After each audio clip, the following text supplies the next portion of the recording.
पियावा के देत हो घुमा जाना। ना हो सुना, हमको पियावा पे मन नहीं भाता है, कुंवर वाला मजा नहीं आता है, जवानी के नदी में ना नहाता है, कुंवर वाला मजा नहीं आता है।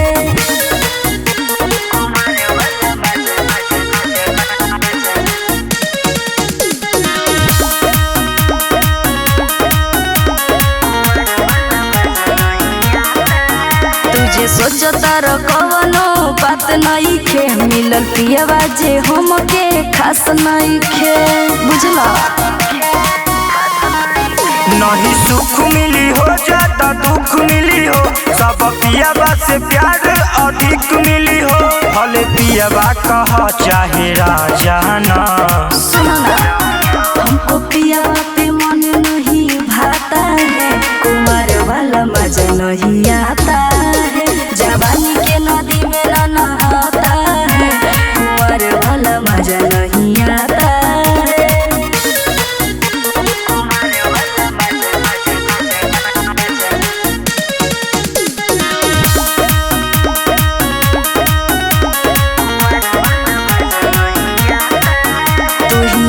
बड़ हो विश्वास नहीं खे, बोला तोहरा बिना हम जियब कैसे, बोलो ना।